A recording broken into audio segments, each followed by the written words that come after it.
Entonces no es que Dios cogió y le endureció el corazón y le puso terquedad en su mente, sino que a medida que el Señor hacía más cosas para que él tuviera la oportunidad y para que él se doblegara, él hacía todo lo contrario de lo que Dios quería que él hiciera.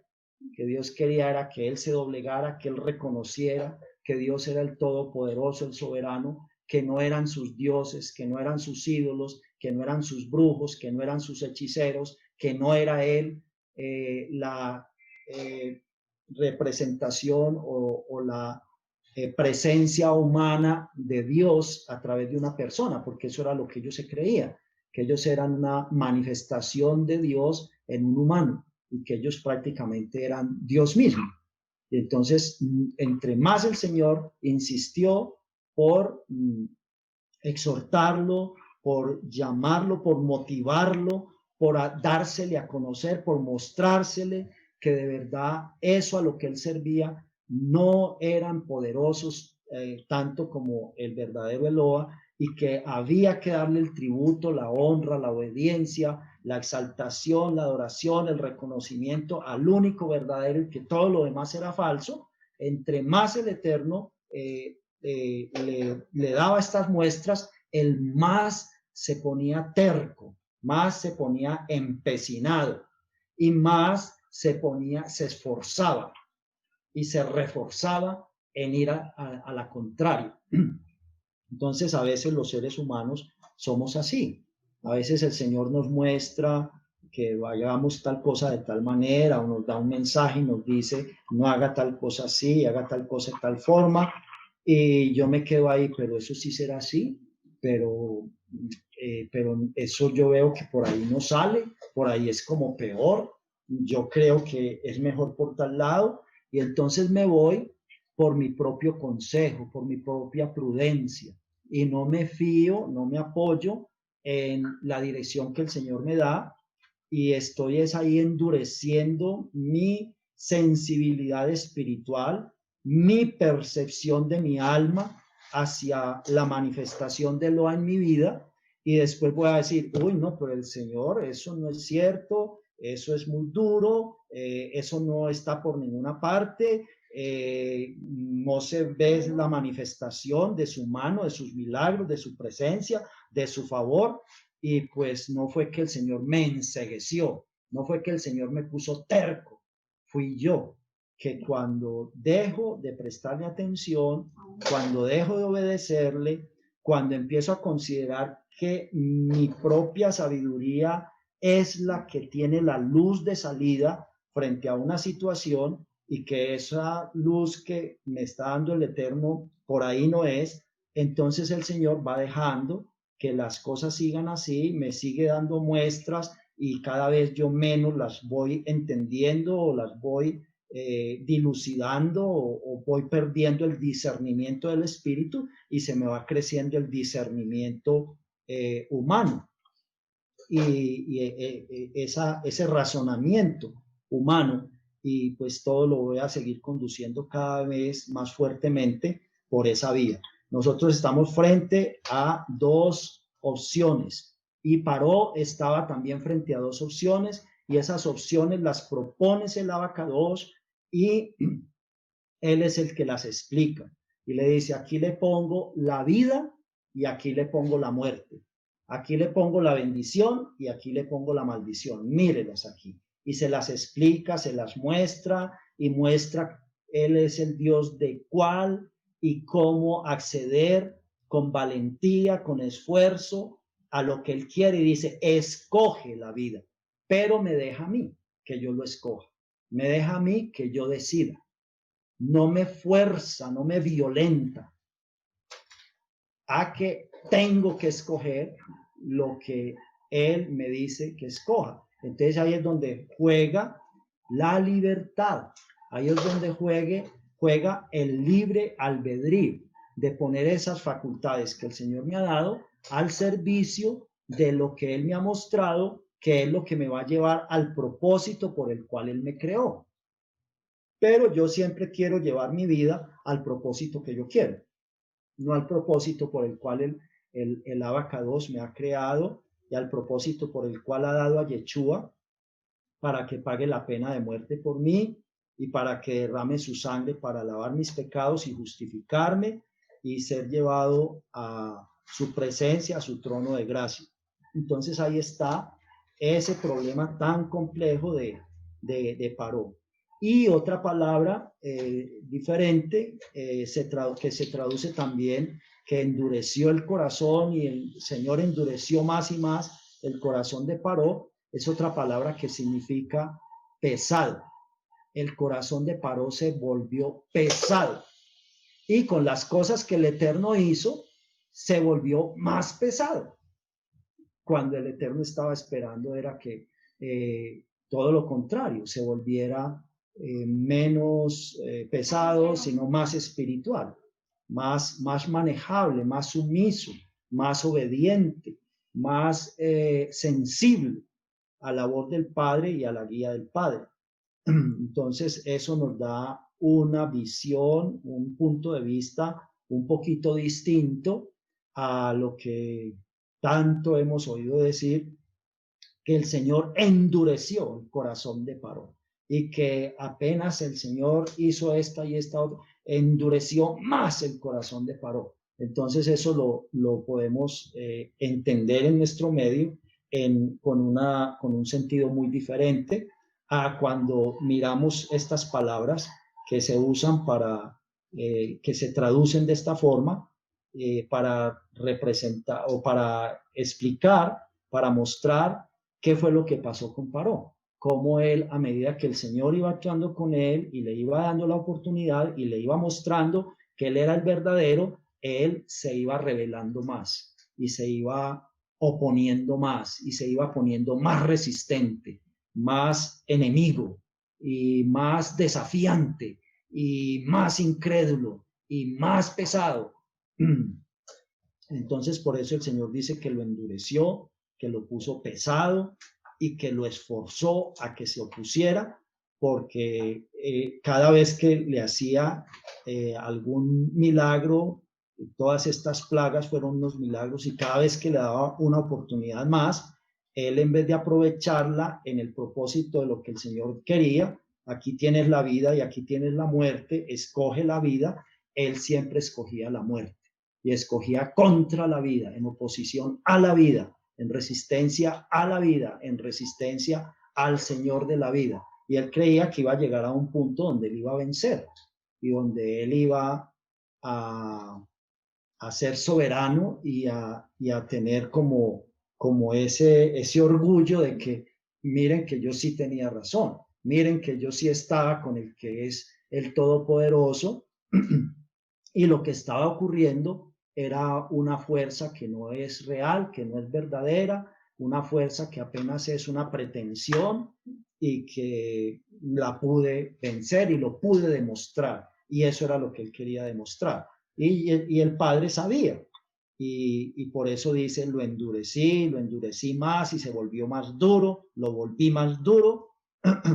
Entonces ahí entendemos que no es exactamente que el Señor como que movió en él esa actitud, esa motivación, porque de haber sido así, Paró no habría estado actuando con libre albedrío, Paró no estaría ejerciendo su libertad, y en esa libertad y con su libre albedrío, tomando una determinación de disponer su voluntad a esto o aquello.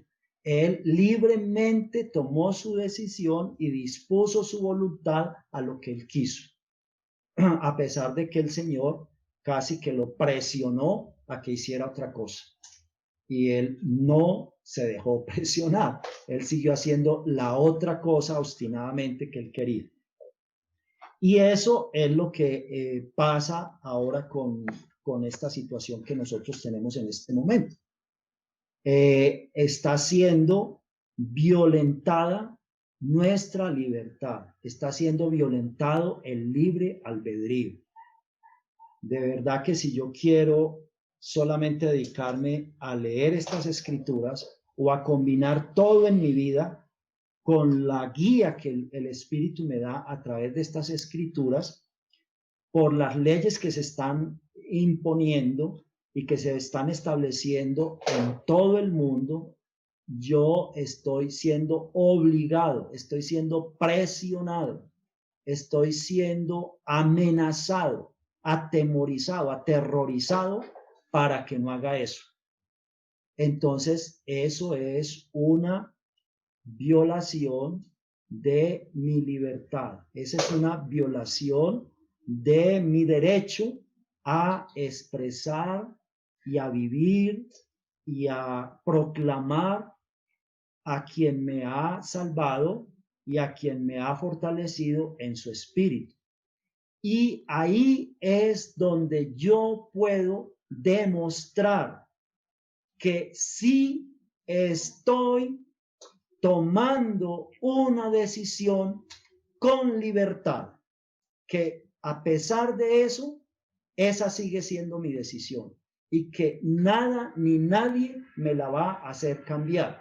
¿Eso qué significa? Que por más que me quieran quitar mi libertad, si yo decido que eso no me la impide y la sigo ejerciendo, así me cueste la muerte, eso demuestra que yo sí estoy decidiendo con independencia, con que yo sí estoy aprovechando la oportunidad que tengo de libertad y libremente estoy determinado a tomar la instrucción de Eloa. Toma pues la vida con determinación, con esfuerzo, con valentía, no con violencia, con valentía y con el poder de Dios en mí para lograr eso. Yo dispongo todas las facultades que el Señor me dio hacia ese propósito y le pido su rúa para que Él en mí haga el milagro de que eso sea posible, que eso se logre y que eso se llegue a feliz término en espíritu y en verdad, porque si no es en espíritu, sino que es en la voluntad de cada uno, como lo hacen los héroes de las naciones, pues no es así como se acerca al trono de gracia y es otorgada a cada uno la salvación. Y eso es lo que pasa también cuando las iglesias, por ejemplo, o los predicadores, con el propósito de conseguir seguidores, con el propósito de ampliar el número de la iglesia y estar como considerando estos valores humanos, las cantidades, el ser conocidos, la fama, el dinero, todo esto, empiezan a hacer milagros a diestra y a siniestra y toda clase de milagros y empiezan a hacer esos shows y esos espectáculos de liberaciones. Ahí están de alguna forma manipulando el razonamiento de las personas, el razonamiento espiritual, el afecto espiritual de las personas para que hagan parte de su movimiento. Y es por eso que ahí entendemos cosas tan raras, ¿no? ¿Cómo así que la Iglesia Católica también hace los mismos milagros que hace la Iglesia Cristiana? Y ellos sacan una custodia y con la custodia le hacen procesión, le hacen desfile por una iglesia o a los alrededores y empiezan los demonios a gritar y empiezan personas a ser liberadas y empiezan personas a decir que fueron sanadas de tal o cual enfermedad, o llevan una virgen o llevan un santo y a Santa Lucía, y entonces resultan todos los que tengan problemas de los ojos sanados por la intervención de Santa Lucía. Ahí las personas están siendo manipuladas su libertad, está siendo manipulada su independencia, su libre albedrío, y van a tomar decisiones de una forma, digamos,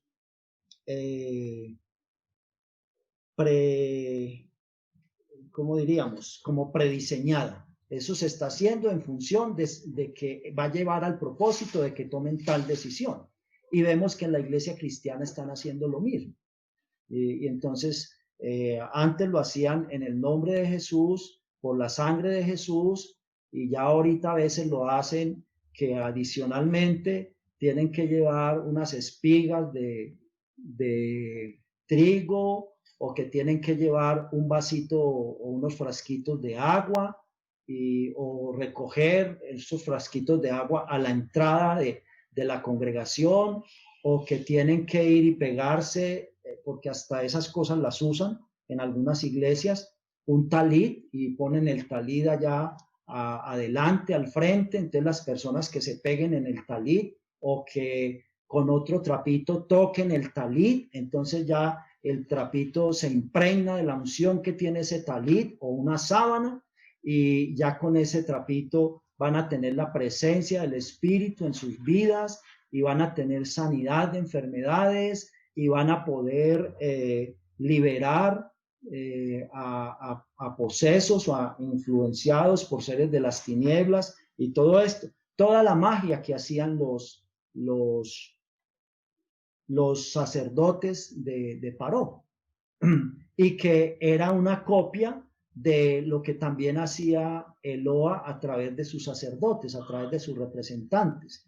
Entonces viene Moshe y hace que el agua se vuelva sangre, y ellos también, y viene Moshe y hace que su vara se vuelva una serpiente, y ellos también, y así por el estilo. Entonces, ¿dónde está nuestro discernimiento? En el espíritu, en la Ruach Kodesh, el verdadero discernimiento, no un discernimiento solamente humano, humanista, material, racional, para identificar cuándo estas cosas son las de Eloa y cuándo son las de los manipuladores, cuándo es lo uno y cuándo es lo otro. Y el Señor nos dice que va a permitir que esas situaciones se den así para probarnos, para ver qué es lo que hay en nuestra mente, en nuestros intereses, en nuestros motivos, cuál es el motivo que tenemos para acercarnos a Él. Y Él no quiere que nos acerquemos ni por milagros de sanidad, de beneficios o facilidades económicas o cualquier otro tipo de milagros.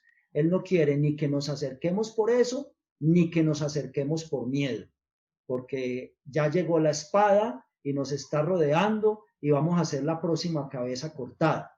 Él quiere que no sea ni por lo uno ni por lo otro.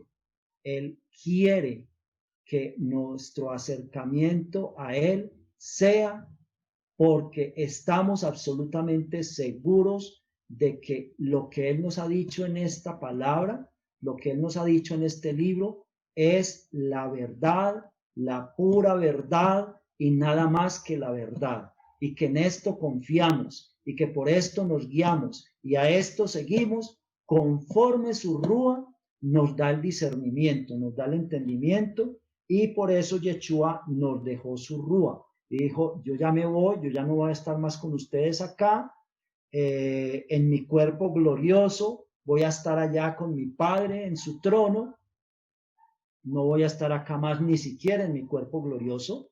Me fui, me voy, y ustedes, yo no los puedo dejar solos, no los puedo dejar a la deriva. Además de que les queda mi palabra, necesitan tener algo en ustedes que les permita discernir, que les permita tener conocimiento, entendimiento, sabiduría, comprensión del sentido, del significado, de los principios que hay en esta palabra, que ustedes deben aplicar, que ustedes deben seguir, y que también los deben compartir, los deben enseñar, para la salvación de ustedes mismos y para la salvación de otros, que dice que tenemos que cuidar nuestra salvación y al mismo tiempo estar ayudando, estar apoyando a la salvación de otros.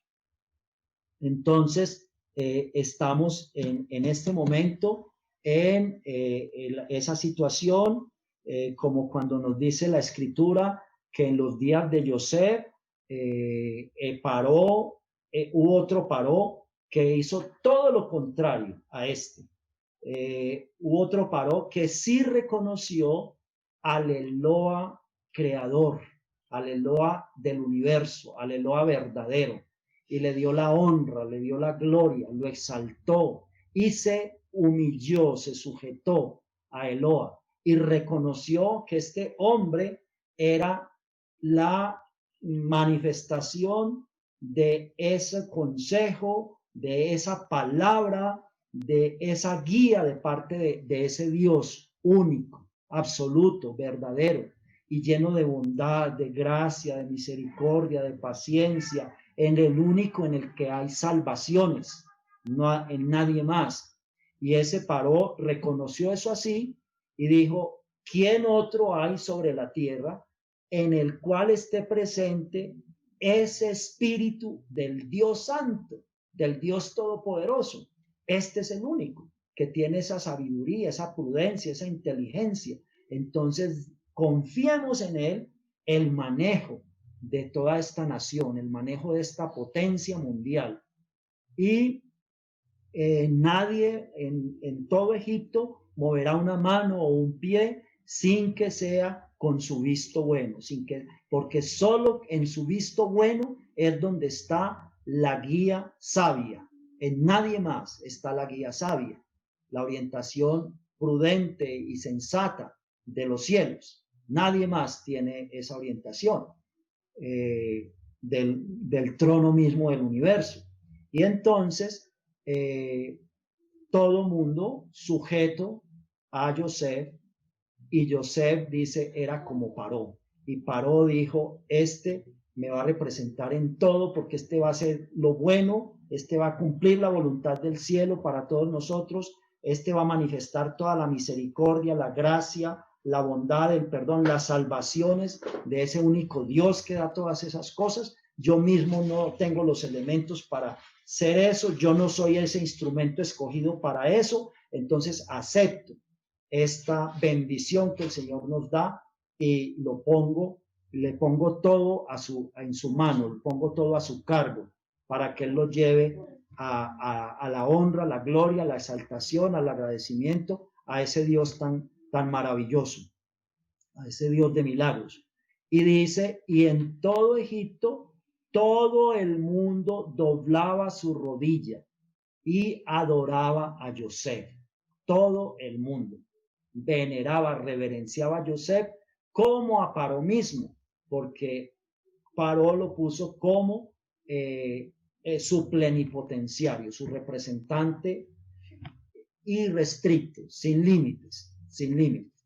Y el único límite, dijo Paró, es que yo sigo siendo el principal de este reino. Yo sigo siendo el rey. Él es mi plenipotenciario. Entonces aquí tenemos un rey, todo lo contrario, absolutamente todo lo opuesto. Todo. La otra cara. Total. Entonces, mientras dice que se levantó este otro rey, que no reconocía a Eloa, no reconocía a Joseph, no reconocía al pueblo de Israel, y se fue con toda la violencia y con toda la agresión contra todo esto, contra toda esta obra, contra todo este propósito de Eloa. En este momento nosotros estamos en esa situación, mundialmente. La comunidad judía de Estados Unidos está aterrorizada. Y ya hay varios rabinos de Estados Unidos, principalmente de Nueva York, que le han dicho a sus comunidades, no podemos estar acá un minuto más. Es hora de desalojar esta nación. Y pues no nos vamos a ir a regarnos por todas las naciones, vamos a ver cómo se manejan los trámites, todas las negociaciones, las transacciones con Israel para irnos ya mismo a Israel. Ya varios rabinos han advertido a sus comunidades porque para ellos esto es igual a la experiencia que se vivió en Alemania. Cuando en Alemania tomó el gobierno Hitler, él empezó un gobierno muy amable, muy generoso. No, aquí tienen cabida todos, esto es una bendición para todos, aquí no hay exclusiones, aquí no hay discriminaciones, aquí no hay preferencias, este es un gobierno del pueblo y para el pueblo, como suelen decir, y todo esto. Y sí, empezó a haber muchas dificultades, empezó a haber muchas escasez, empezó a haber muchos problemas, pero él seguía engañando a la gente con su discurso y haciéndoles promesas de que todo iba a mejorar, de que todo... Y sí, había una que otra empresa donde enganchaban, donde empleaban personas que nunca habían tenido empleo, personas que tenían, y entonces creían que sí, que de verdad había llegado la libertad, la liberación. Y al pueblo judío se le advirtió, en el momento que Hitler llegue al poder, es tarde para salir de Europa. El que pueda salir de Europa antes, cuando veamos que él toma fuerza y que él va a ser el que definitivamente va a coger el poder, salgan, salgan. Y los que lograron salir, muchos escaparon, otros como salieron a la misma Europa, se fueron a Polonia, se fueron a los Países Bajos, a España, en fin, no se imaginaban que esta máquina demoledora iba a agarrar toda Europa. Y se escaparon un poquito de tiempo, muchos casi hasta el final, y algunos estuvieron escondidos hasta un mes antes, 2 meses antes que los aliados le pusieran el stop a esta máquina de destrucción y liberara una cantidad de gente de campos de concentración y de todos los países. Y entonces muchos escaparon porque se fueron con tiempo. Algunos vinieron a Sudamérica, ante todo a Argentina, y les tocó ver desde acá, vivir desde acá las noticias de todos sus compatriotas, familiares, parientes, que no se movilizaron con ellos, que se quedaron allá y esta máquina destructora los arrasó. Entonces, esa es la situación que hay en este momento para el pueblo de Dios, todos, Israel y gentiles, o judíos y gentiles por igual, cristianos y judíos por igual. No hay diferencia, no hay preferencia. La preferencia es únicamente el que siga la religión universal, inclusiva, que se ha juramentado sobre la misma Biblia y usando el nombre del Eterno. Esto es lo que pasó en Samaria cuando se rompió el reino entre Jeroboam en Judea, perdón, Roboam en Judea y Jeroboam en las tribus del norte, en Samaria. Nosotros sabemos que Efraín y Manaché son Inglaterra y Estados Unidos, y la capital de Estados Unidos es como Samaria. Haciendo pues como el paralelo de estar en las tribus de Eloa fuera de su tierra. Entonces, ¿qué sería lo equivalente a cuando están en su tierra? Cuando están en su tierra, lo equivalente es que hacia el norte están las 10 tribus con su capital en Samaria, cuando son los 2 reinos, y hacia el sur está la tribu de Judá con su capital en Jerusalén. Y lo que no sabe el pueblo de Israel es que este trono de la bestia, que ya ha sido oficialmente instaurado, oficialmente declarado, va a establecerse en Jerusalén. Y creen que por irse a Israel y reunirse allá todos, van a escapar, se van a librar un poquito de tiempo, así como los que se movieron de Alemania a otros países de Europa, pero finalmente Europa se extendió y acabó con todo, y muchos hasta un mes o 2 meses antes de que terminara esa pesadilla perecieron. Eso mismo va a pasar ahorita con el pueblo con los judíos. Se van a ir a Israel y lo que van a hacer es concentrarse allá, porque este poder no se va a quedar solamente en Estados Unidos y en Europa, donde ya está establecido, en ambos continentes. Y de aquí se va a regar hacia el sur, para todos nosotros. Nosotros ya pasó la época cuando las guerras eran en otra parte y a nosotros no nos tocaban con el armamento, con la violencia, ni siquiera los mismos Estados Unidos. Pasaron 2 guerras donde no se disparó ni una sola bala dentro del territorio americano, sino que pues se sufrieron los efectos de que la gente fue a luchar allá, de que mandaron los barcos, los aviones, se los destrozaron, les mataron harto personal, todo eso. Pero aquí se padeció hambre, las familias quedaron destrozadas porque perdieron a sus seres queridos en la guerra, porque esto se desbarajustó todo, muchas cosas, pero en estos territorios el Señor cuidó que aquí no se disparara ni una sola bala en enfrentamiento de guerra con motivo de esos conflictos bélicos, y tocaron solamente a los otros continentes de forma directa, especialmente a Europa. Ya no es esa época, ya esa época pasó, eso fue una advertencia de lo que iba a venir para todos, para todo el mundo. En este momento todos vamos a ser afectados, cada rincón de la tierra, cada escondite que busquemos en los desiertos, en los bosques, en las selvas, todo, absolutamente todo va a ser tocado con la violencia, con la guerra, con el armamento, con la intolerancia, con la violación de la libertad, con la presión, con el autoritarismo, con la máquina de guerra, todo, absolutamente todo. Y creemos que solamente nos queda, por mucho, exagerando, este año.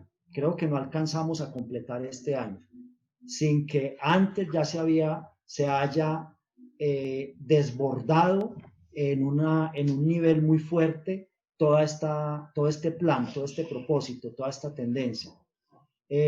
Hace unos días habíamos hablado acá en otra enseñanza que posiblemente este iba a ser el último PESA que nosotros tuviéramos aún virtual, porque todas estas redes de comunicación están interferidas, siempre han estado interferidas, y todos estamos identificados por estar en todas estas redes. Y va a haber un momento en que no nos vamos a poder reunir ni siquiera virtualmente, y eso es ya casi. Solamente van a tener disposición de todos estos recursos los que se sometan a este nuevo orden, a este nuevo sistema, los que cumplan una cantidad de reglas que se les va a exigir poco a poco. Y la gente no los va a ver como exigencia, digamos, que va a impedir, que va a limitar, sino como la exigencia que les abre la puerta para poder tener el acceso a todos los beneficios del sistema, a todos los beneficios del orden. Educación, empleo, provisión, salud, no sé cuántas cosas, pero es una absoluta falacia, es un total engaño. Algunos sí van a poderse beneficiar, unos cuantos, y van a poderse deleitar y van a bailar, mientras muchos otros estarán siendo o estaremos siendo torturados y masacrados.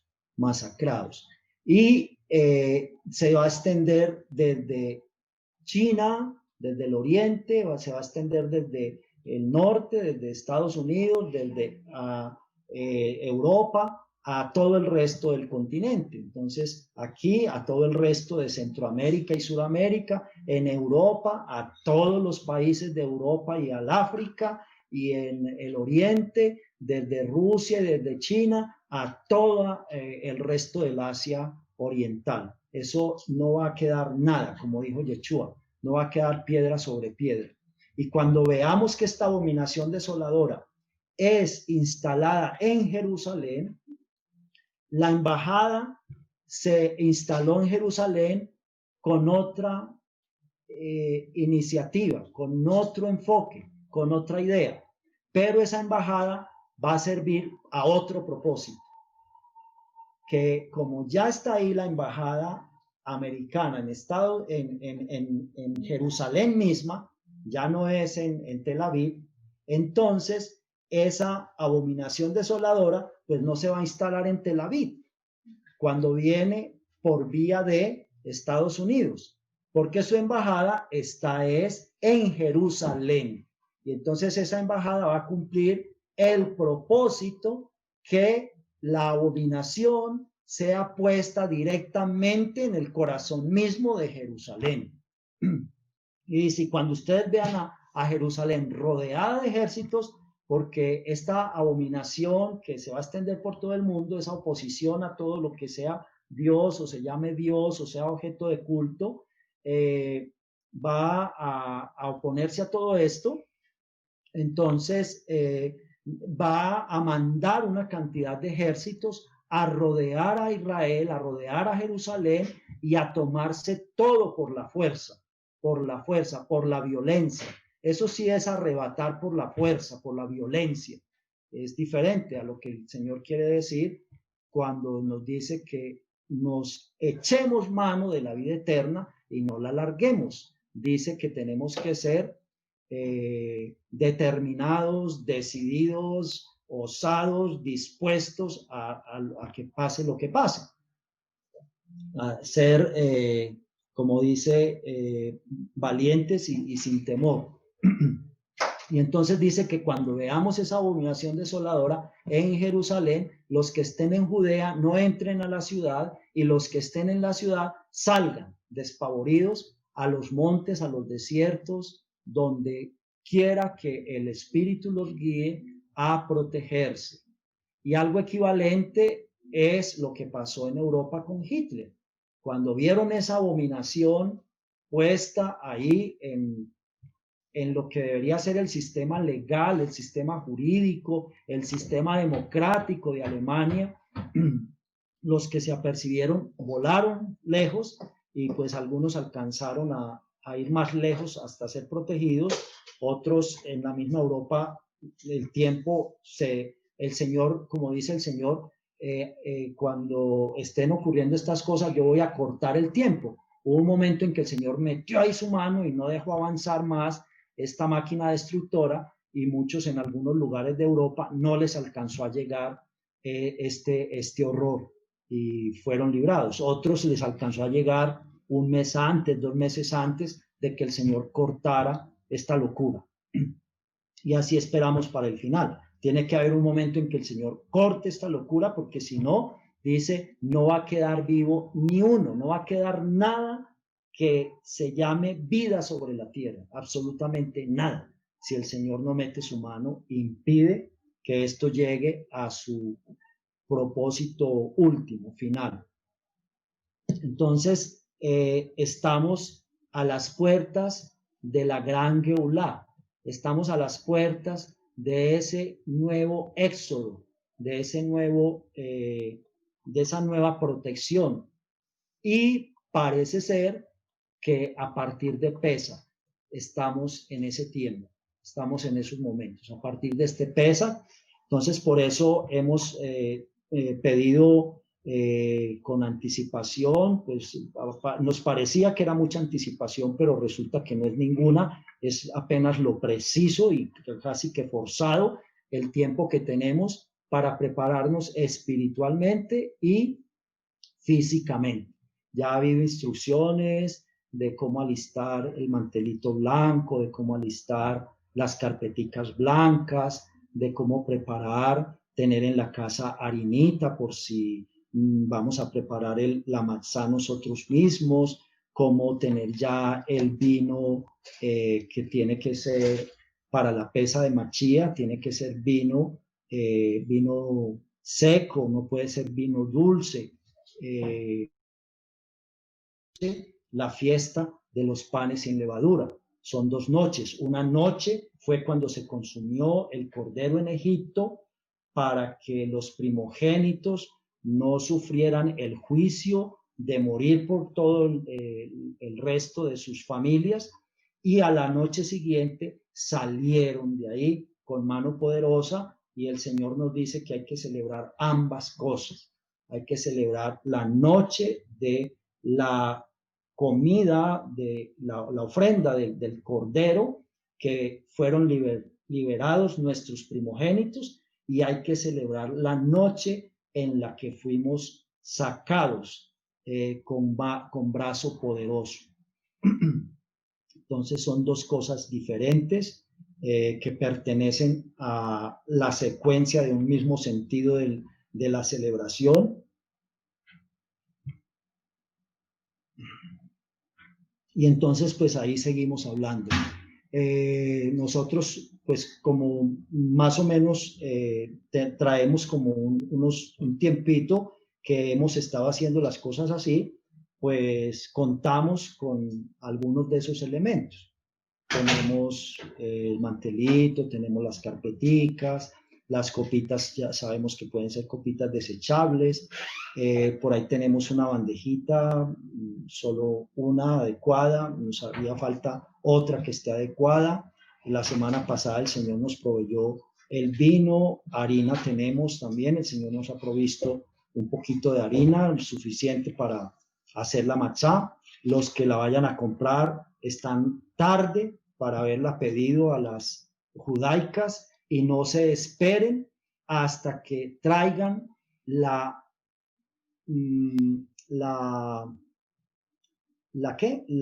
producción nueva de este año.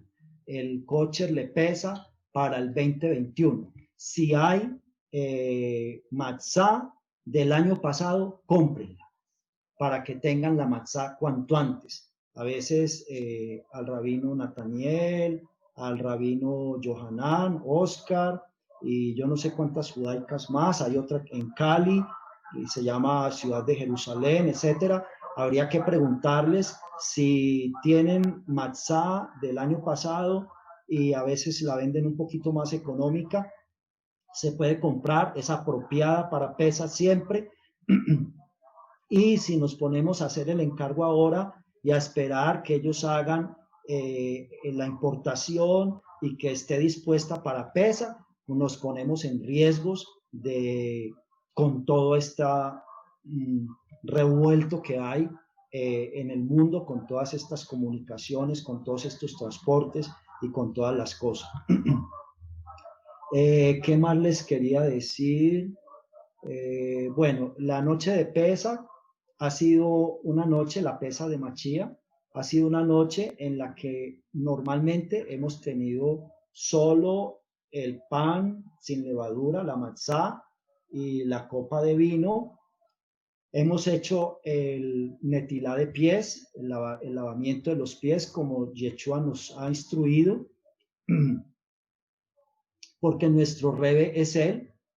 Nuestro rebe no es el de Lubavitch, ni es el gran rabino de Jerusalén, ni es el gran rabino de Colombia. Los respetamos, ellos también tienen celo. Ellos también tienen celo por el OA y le quieren servir. Solo que hay un velo en sus corazones y no pueden ver las misbot de Yeshua, y no las logran aceptar. Es designio del Señor, el Señor lo ha dispuesto así. Los amamos. Muchos de ellos son amigos de las comunidades cristianas en muchos países y de las comunidades mesiánicas gentiles en muchos países, pero no son nuestra autoridad en materia de lo que Yeshua ha instruido para que nosotros hagamos. Y de la manera como a través de Yeshua el Padre nos ha dado indicaciones cómo lo debemos adorar y cómo le debemos servir. Hay muchas cosas de ellos muy valiosas que se pueden aplicar, que se pueden tener en la cuenta, que nos dan mucha luz sobre la Torá y sobre este contexto hebreo, pues ellos son los que han sido encargados de preservar este tesoro. Ellos son los curadores, los guardadores de este tesoro, porque el Señor así lo ha dispuesto, y pues es ahí donde vamos a encontrar muchas cosas, pero todo eso lo tenemos que canalizar y lo tenemos que evaluar a través de Yeshua, a través de Yeshua. Y Él es el que nos dice qué podemos tomar de ahí y qué no. Él es el que nos da las instrucciones, cómo lo tenemos que seguir a Él y cómo tenemos que honrar a nuestro Padre. Y eso pues tiene que estar con una inspiración, con un discernimiento espiritual del Rúa. No son discernimientos solamente teológicos, tradicionales, de creencias, humanos, académicos. Todo eso puede aportar, todo eso puede servir, pero si no está bajo la guía del Espíritu y el juicio de la Escritura, nos vamos a desviar, nos vamos a ir por donde no es y hacer lo que no corresponde. Entonces, pues, mis hermanos, mis hermanas, interesantísima esta paracha como cada una, como todas. Está lo de la plaga de langostas, está lo de las tinieblas, todo eso está en la Brida Hadachá. Todo esto que pasó acá es el antecedente histórico de lo que el Señor nos vuelve a contar en Apocalipsis, en Mateo y los capítulos paralelos a Mateo 24, en las cartas de los representantes de Yeshua, los maestros autorizados de la Keilah de Yeshua, son esos, no son otros. Y está vuelta a narrar toda la historia que acabamos de ver en estas parachot en las que estamos en el libro de Éxodo, pero referidas a la forma ya muy particular como todas estas cosas van a ocurrir probablemente delante de nuestros propios ojos. Tenemos otra parte de este estudio que estamos haciendo que se refiere a otro elemento que mencionó la hermana Esmeralda ahorita, en cuanto a que Eloa nos va a proteger. Entonces vamos a mirar, con el favor de Dios, si nos lo permite para esta tarde, cómo es esa protección y de qué se trata esa protección y quiénes podríamos ser candidatos a esa protección y quiénes no. ¿Y por qué? ¿Y por qué unos sí y por qué otros no? Bendiciones, toda Rabá.